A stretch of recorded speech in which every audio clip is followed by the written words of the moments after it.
Salam sejahtera saudara yang terkasih dalam Tuhan Yesus Kristus. Senang sekali berjumpa lagi dalam pemahaman Alkitab GKI Taman Cibunut Bandung. Pada hari Rabu 19 Juli 2023 bersama saya Pendeta Samuel Adi Perdana. Saya berharap kita semua dalam keadaan sehat, penuh semangat, dan jangan lupa untuk bahagia. Karena bahagia diberikan Tuhan kepada kita melalui penebusan Tuhan Yesus Kristus. Dan dengan bahagia kita dapat melewati apa saja. Bahkan kesukaran-sukaran dalam kehidupan kita. Bahagia sudah diberikan, jangan disia-siakan. Tema kita pada PA hari ini adalah Firman Allah menuntun kita untuk bertumbuh, yang didasari pada kitab Yesaya pasal 55 ayat 10 sampai 13. Mari untuk memulai pemahaman Alkitab ini kita bernyanyi dari NKB 115. Firman-Mu Tuhan adalah kebun.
Mari saudara, kita bersatu di dalam doa. Tuhan yang Maha Kasih, kami bersyukur kepadamu. Biarlah hidup kami menjadi tanah yang baik untuk firman-Mu, sehingga banyak bunga-bunga indah dalam kehidupan kami, yaitu kekuatan dari Tuhan, yaitu petunjuk dari Tuhan, yaitu kebenaran dari Tuhan, yang kami hidupi untuk menjalani keseharian kami. Kami mau percayakan juga pemahaman Alkitab sekarang ini. Biarlah firman yang kami renungkan bersama dalam pimpinan Roh Kudus memberi kami pertumbuhan. Dan tentunya firman-Mu menjadi pelita dalam kehidupan kami. Dalam Tuhan Yesus Kristus kami panjatkan permohonan ini. Amin. Saudara-saudara, mari kita persiapkan Alkitab kita. Kita membaca Yesaya 55 ayat 10 sampai 13. Saya akan membacakan dengan Alkitab terjemahan baru 2. Nanti ada sedikit perbedaan. Perbedaan yang sudah saya lihat itu adalah perbedaan tentang roti ya. Kalau dalam terjemahan yang lama itu roti, kalau dalam terjemahan yang baru itu makanan. Yesaya 55 ayat 11 sampai 13. Demikian firman Tuhan. Sebab seperti hujan dan salju turun dari langit dan tidak kembali ke situ, tetapi mengairi bumi, membuatnya subur dan menumbuhkan tanaman, memberikan benih kepada penabur dan makanan kepada orang yang mau makan. Demikianlah firman-Ku yang keluar dari mulutku. Ia tidak akan kembali kepadaku dengan sia-sia, tetapi akan melaksanakan apa yang Kukehendaki dan akan berhasil dalam apa yang Kusuruhkan kepadanya. Sungguh, kamu akan berangkat dengan sukacita dan akan diantar dengan damai. Gunung-gunung serta bukit-bukit akan bergembira dan bersorak-sorai di depanmu. Dan segala pohon di padang akan bertepuk tangan. Sebagai ganti semak duri akan tumbuh pohon sanobar, dan sebagai ganti kecubung akan tumbuh pohon murad. Hal itu akan terjadi sebagai kemasyuran bagi Tuhan, sebagai tanda abadi yang tidak akan lenyap. Saudara-saudara yang terkasih dalam Tuhan Yesus Kristus, sebelum kita mendalami Yesaya 55 ayat 10 sampai 13, sedikit pengantar tentang Yesaya 55 ini. Yesaya 55 ini bagian akhir dari kitab Deutero Yesaya atau kitab Yesaya yang kedua, yaitu mencakup pasal 40 sampai 55. Kitab Deutero Yesaya ini ditujukan kepada orang-orang Israel, khususnya Yehuda, Israel Selatan yang hidup dalam pembuangan di Babel. Orang-orang pembuangan di Babel ini sudah hampir atau bisa dibilang kehilangan harapan untuk keluar dari pembuangan itu. Hal yang membuat perasaan kehilangan harapan ini adalah pertama, lamanya pembuangan itu sekitar 40 tahun. Jadi ada janji dari Tuhan yang disampaikan nabi-nabi, Nabi Yesaya juga, bahwa mereka akan dikeluarkan dari tanah pembuangan, dari Babel, tetapi tidak kunjung nyata. 40 tahun lamanya. Jadi cukup memakan energi pikiran dan perasaan, juga menguji keyakinan sebetulnya pembuangan ke Babel ini betul akan berakhir atau tidak gitu ya, dalam arti bangsa Israel dipimpin oleh Allah keluar dari pembuangan di Babel. Kemudian faktor yang kedua adalah kota Yerusalem yang sudah hancur memang, dan juga bait suci dan takhta Daud yang runtuh. Apalagi bagi mereka orang Israel yang hidupnya sudah mapan di pembuangan Babel itu. Artinya mereka sudah mendapatkan pekerjaan, mendapatkan kehidupan dengan fasilitas ini dan itu, dan mereka sudah merasa nyaman dengan kehidupan di Babel, sekaligus mereka bisa menikmati keseharian di Babel. Jadi mereka sudah tidak membayangkan lagi untuk keluar dari kota Babel itu, tidak membayangkan lagi untuk menjadi bangsa yang masyhur dan jaya bersama Tuhan. Bahkan di antara mereka, khususnya mereka yang disebut golongan atas, yaitu kaum bangsawan, yaitu imam, pegawai tinggi, ditambah juga beberapa ahli, tukang, dan tuan tanah, mereka tidak membayangkan lagi bagaimana mereka harus keluar dari Babel. Mereka merasa hidup mereka nyaman, bahkan tadi saya katakan mereka sudah mulai menikmati kebiasaan hidup orang di Babel, termasuk menyembah dewa-dewa atau dewi orang-orang Babel. Dengan arti lain, mereka ya telah meninggalkan Tuhan. Hidup mereka enak, orang-orang golongan atas ini. Ada banyak fasilitas. Sekalipun mereka hidup diatur-atur dan juga tentu dipandang sebagai orang asing atau budak ya. Nah, saudara, di tengah kondisi seperti inilah, ketiadaan harapan inilah, firman Tuhan dalam Deutero Yesaya ini disampaikan kepada umat Israel dalam pembuangan di Babel. Tujuannya adalah membangun kembali harapan umat kepada Tuhan yang menguasai sejarah. Jadi bukan hanya sekedar mengeluarkan bangsa Israel dari pembuangan menuju Yerusalem yang baru, tetapi membangun kembali harapan umat kepada Tuhan yang menguasai sejarah. Membangun kembali relasi umat kepada Tuhan. Membangun kembali pertumbuhan umat kepada Tuhan. Bukan pada hal-hal duniawi atau kemapanan yang sementara di Babel. Bagaimana Nabi membangun harapan umat Israel ini? Saudara, sekarang mari kita perhatikan firman Tuhan dari Yesaya pasal 55 ayat 10 sampai 13 ini. Yang pertama, ya tadi kan pertanyaannya di awal, bagaimana Nabi membangun harapan umat Israel di pembuangan, ya. Yang pertama adalah kita perhatikan ayat 11, ayat 10 dan 11 yang akan saya bacakan. Sebab seperti hujan dan salju turun dari langit dan tidak kembali ke situ, tetapi mengairi bumi, membuatnya subur dan menumbuhkan tanaman, memberikan benih kepada penabur dan makanan kepada orang yang mau makan.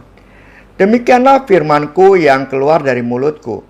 Ia tidak akan kembali kepadaku dengan sia-sia, tetapi akan melaksanakan apa yang Ku kehendaki dan akan berhasil dalam apa yang Kusuruhkan kepadanya. Ayat ini ingin menggambarkan bahwa rencana keselamatan Allah yang disampaikan melalui Nabi untuk keluaran bangsa Israel dari tanah Babel dengan penarakan dan kejayaan itu pasti terjadi. Pasti terjadi. Proses keselamatan itu seperti hujan dan salju yang turun dari langit yang tidak mungkin kembali ke langit.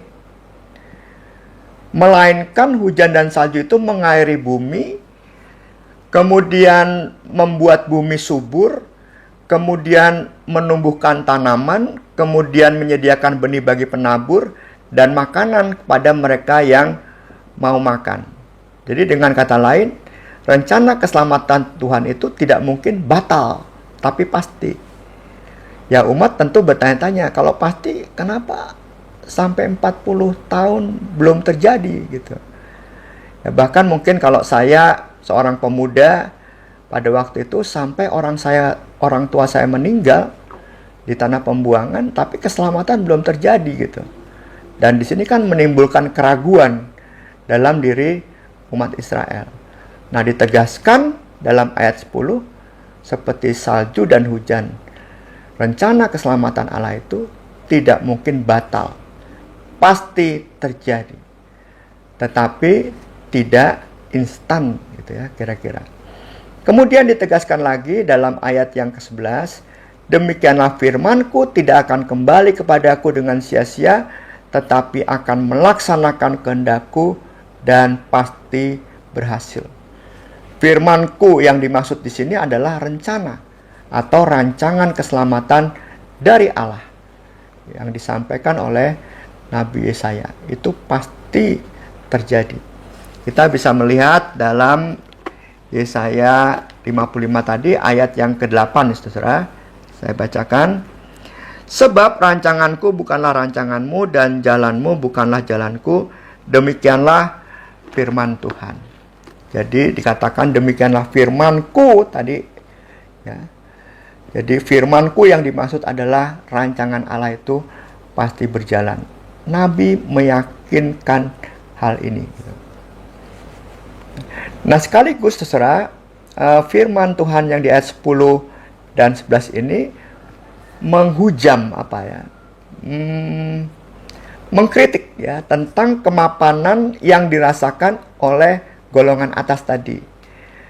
Ya, karena mereka merasa udah nyaman, ya, golongan atas tadi seperti bangsawan, kaum bangsawan, imam, pegawai tinggi, ahli, tukang, tuan tanah yang sudah merasa nyaman di pembuangan, punya fasilitas, punya pekerjaan ya hidupnya sehari-hari mungkin tidak susah, ya, dia nggak berharap lagi untuk keluar dari pembuangan itu, Babel, itu dikritik oleh firman ini. Mereka punya harapan yang instan. Mereka menyandarkan kepada kemapanan hidup yang disandarkan pada hal-hal duniawi yang sementara. Ya kepengen cepet nyaman, ya udah, ngapain lagi pergi gitu.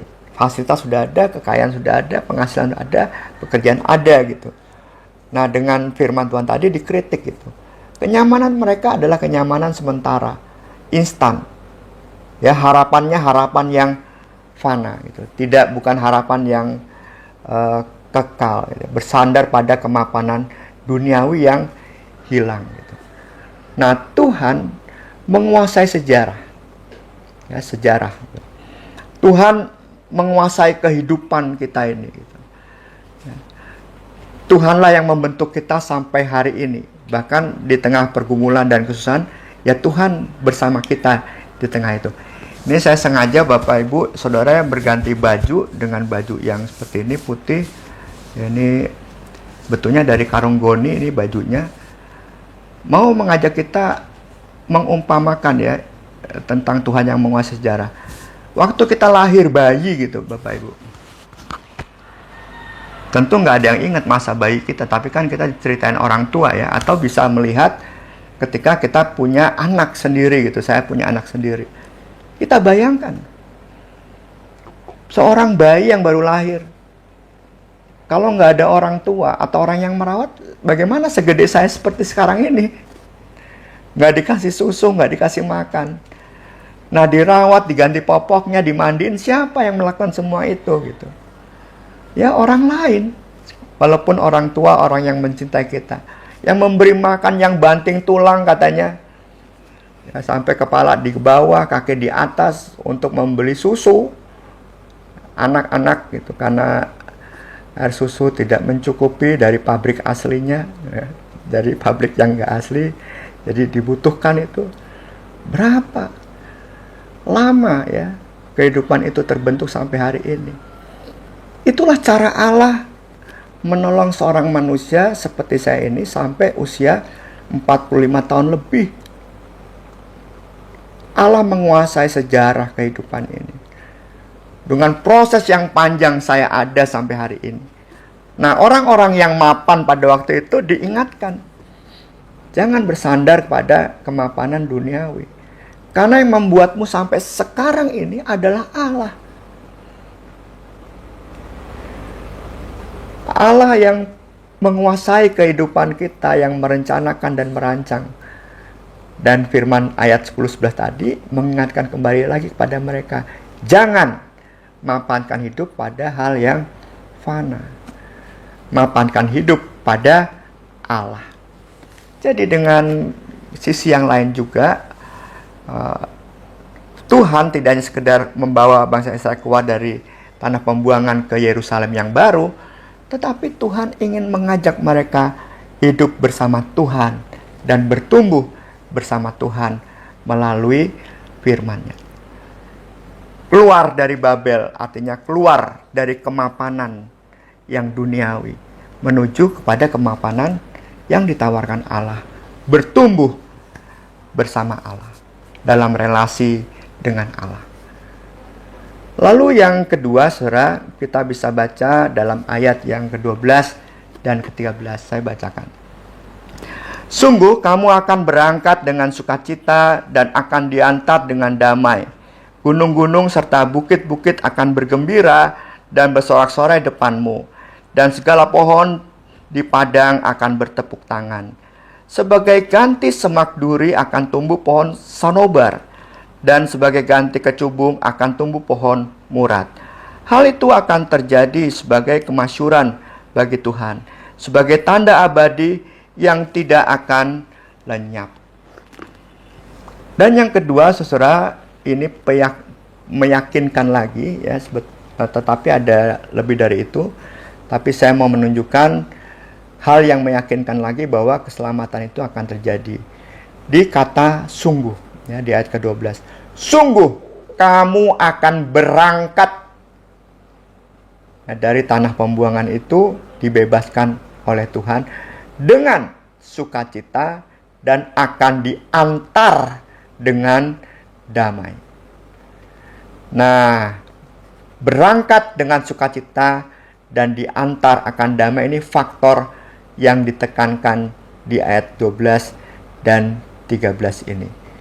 Jadi keselamatan yang direncanakan Allah itu pasti, bahkan kualitas hidup keselamatan yang ditawarkan Allah itu lebih dari kualitas hidup mereka di pembuangan, ya, di negeri Babel itu.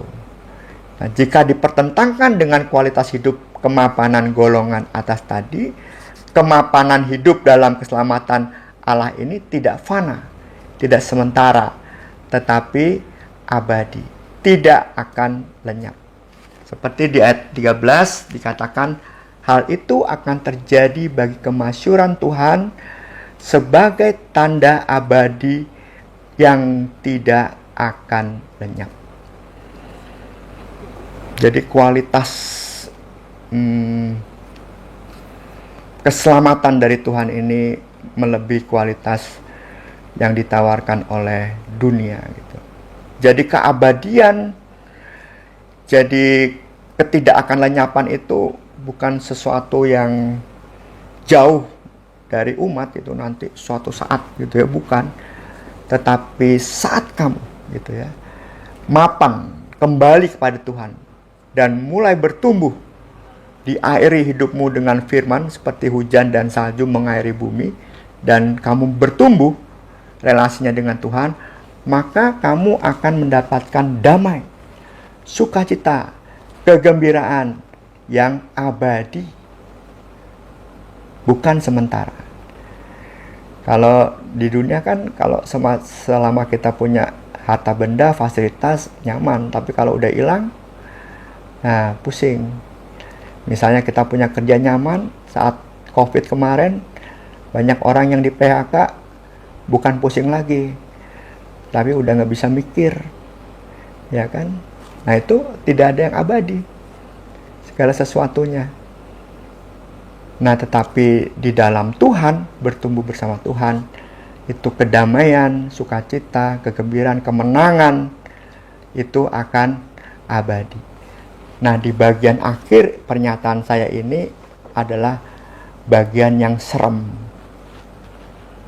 Seremnya di mana? Ya bahkan orang tanya, saya udah baca firman Tuhan Pak, ya, saya udah rajin berdoa, udah rajin berserah gitu ya. Tapi damai saya juga kayak ketiup angin tuh Pak, ke kiri, ke kanan, ya kadang damai, kadang enggak gitu. Yang dipikirin ya masih, kira-kira tahun ini bisa kerja enggak? Kira-kira dengan proses perawatan ini saya bisa sembuh atau enggak gitu ya.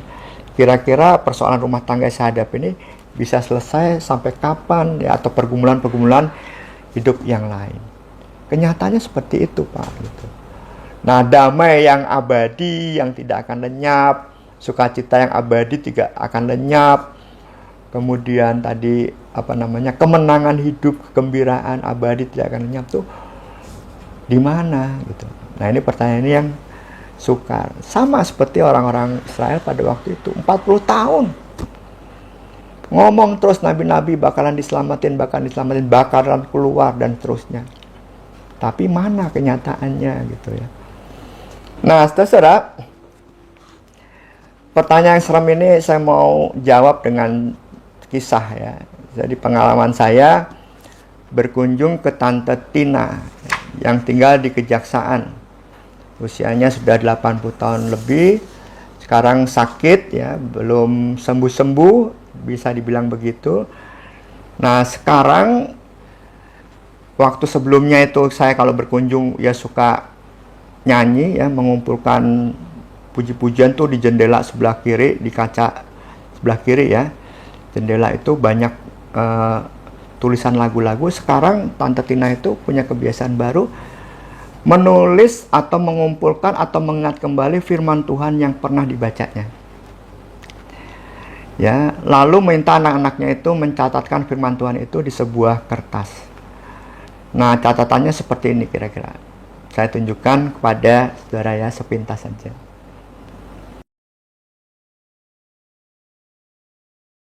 Saya bacakan ya tadi ya. Karena ia tahu jalan hidupku, seandainya ia menguji aku akan timbul seperti emas. Dalam Ayub 23 ayat 10. Kemudian Ayub 42 ayat 2, aku tahu bahwa engkau sanggup melakukan segala sesuatu dan tidak ada rencanamu yang gagal. Ya, Ayub 42 ayat 2 tadi. Kemudian Daniel 11 ayat 32b. Tetapi umat yang mengenal Allahnya akan tetap kuat dan akan bertindak. Lalu Filipi 4 ayat 13. Segala perkara dapat kutanggung di dalam Dia dan memberi kekuatan kepadaku. Yang memberi kekuatan kepadaku.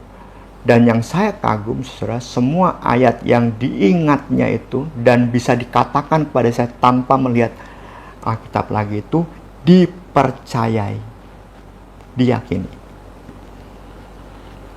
Dan itu berdampak dari sinar wajahnya, dari kegembiraannya, sekalipun sakit, selalu aja ada yang membuatnya tertawa atau kami tertawa.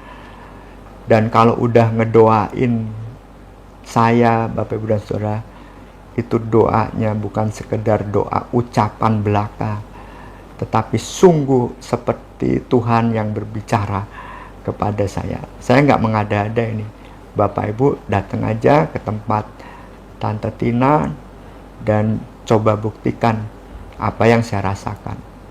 Tante Tina adalah sosok seorang yang memiliki damai yang tidak akan lenyap. Nah, sakit aja begitu sukacitanya. Ya, apalagi sembuh. Dan catatan kecil saya, ketika bangsa Israel itu diajak bertumbuh dalam Tuhan, bukan nanti ya setelah mereka keluar dari tanah Babel itu atau bangsa Babel itu, tetapi saat mereka dalam pembuangan ya mulailah bertumbuh gitu. Supaya relasinya tumbuh dalam Tuhan, saat keluar mereka bisa merasakan arak-arakan dengan penuh sukacita. Kemudian suatu saat juga saya ditelepon seorang dokter ahli penyakit dalam ya, yang meminta kepada saya untuk datang ke temannya, ke sahabatnya yang sedang sakit juga, untuk memberi kekuatan iman. Nah, setelah dia menceritakan tentang keadaan temannya dan harapannya kepada saya, lalu saya bilang begini sama dokter ini, "Dok, saya mau ngomong sebentar ya, Dok. Saya kagum sama dokter," saya bilang. Udah saya dengar dokter keluar masuk rumah sakit, bahkan ICU, ya kena COVID lah, penyakit jantungnya kambuh lah, apa cuci darah lah, dan macam-macam kambuh. Kemudian sembuh lagi, seperti sekarang suaranya aja kayak nggak orang sakit, Dok, saya bilang seperti itu. Lalu dokter ini bilang, ya kalau pasang bilang sembuh, saya bilangnya mati berkali-kali, bangkit berkali-kali, katanya gitu. Nah, apa tuh rahasianya, Dok? Dokter ini hanya bilang gini, mungkin ya pendeta, saya ini sudah siap dipanggil Tuhan. Saya siap sekali. Kan semua orang akan mati itu ya, tinggal momennya aja, sakit, kecelakaan, atau bengong tiba-tiba mati, ya kita nggak ngerti.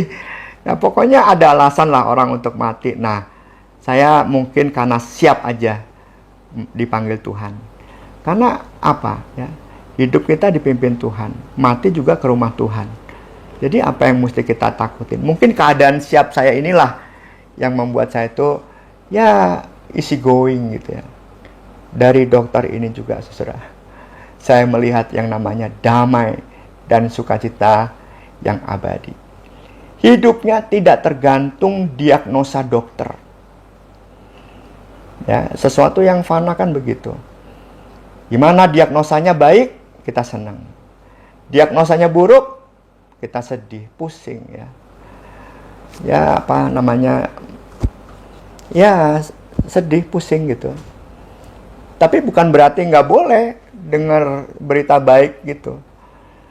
Atau juga sedih karena berita buruk, bukannya nggak boleh. Tetapi firman Tuhan hari ini mau mengatakan jangan sampai pikiran dan hati kita dibikin berantakan oleh hal-hal yang fana itu.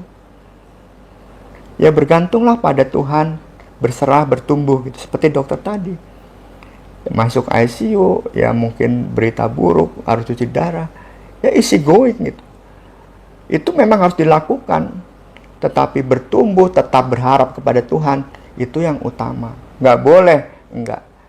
Jangan sampai pikiran hati kita dikuasai oleh berita baik dan berita buruk, tetapi dikuasai oleh Tuhan. Firman-Nya yang mengairi seperti hujan dan salju. Terus bertumbuh harapan kita kepada Tuhan. Jangan juga hidup kita dikendalikan oleh berita dapat kerjaan atau tidak dapat kerjaan. Atau kerjaan lebih baik dan kerjaan yang tidak lebih baik. Hidup kita dikendalikan oleh persoalan-persoalan. Masih ada persoalan, kita nggak semangat. Kita kalau udah persoalan selesai, kita baru semangat. Jangan sampai dibuat hidup kita berantakan sama persoalan-persoalan kita. Firman Tuhan pada saat ini mengajak kita keluar dari Babel kita masing-masing. Yaitu pergumulan-pergumulan hidup apapun juga. Keluar dari Babel kita masing-masing.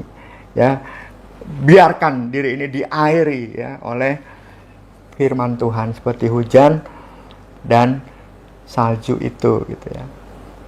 Nah, saudara, percayalah pada Tuhan. Itu ajakan Yesaya pada hari ini bahwa Tuhan punya rancangan yang baik dalam kehidupan kita. Teruslah bertumbuh kepada Tuhan melalui firman-Nya. Sebab orang yang gigih percaya pada rancangan Tuhan baik dan gigih bertumbuh bersama Tuhan dalam setiap pergumulan tidak akan pernah kehilangan apapun. Justru mendapat damai dan sukacita yang tidak akan lenyap. Amin. Tuhan memberkati. Mari kita bersatu dalam doa. Tuhan, kami bersyukur atas pemahaman Alkitab hari ini. Ajarlah kami percaya pada rancangan-Mu. Jangan sampai hati kami digoyahkan, pikiran kami digoyahkan dengan persoalan yang bertahun-tahun ada dalam hidup kami. Dengan sakit yang sudah bertahun-tahun kami rasakan. Atau dengan pergumulan-pergumulan hidup lainnya. Tolong kami Tuhan, supaya kami bertumbuh, diairi oleh firman, dan diairi oleh keyakinan bahwa rancangan Tuhan bagi kami baik. Kami berdoa ya Tuhan, untuk saudara kami yang sakit tentunya, dan bergumul berat. Ini ya Tuhan, menolong mereka, memberi yang terbaik dalam setiap perawatan, dan mencari jalan keluar dalam setiap pergumulan. Kami juga berdoa untuk gereja-gereja Tuhan yang terus-menerus bersama masyarakat mengairi kehidupan ini sehingga menumbuhkan rasa persaudaraan yang semakin besar dan membangun kehidupan bersama yang semakin baik kesehariannya. Begitu juga kami berdoa untuk pemerintah kami, biarlah mereka dapat memimpin dengan sebaik-baiknya, mengairi kehidupan masyarakat dengan keputusan dan kebijaksanaan yang memberi kesejahteraan bagi banyak orang. Begitu juga pemimpin-pemimpin dunia. Biarlah semangat perdamaian dunia memperhatikan mereka yang susah, miskin, ketinggalan. Biarlah menjadi semangat yang besar, sehingga kami semua merasakan rahmat dari Tuhan, dari pemimpin-pemimpin kami di dunia ini. Kami berserah untuk semuanya ke dalam tangan kasih Tuhan Yesus Kristus. Amin. Saudara-saudara yang terkasih dalam Tuhan Yesus Kristus, sampai jumpa lagi dalam pemahaman Alkitab berikutnya. Tuhan memberkati.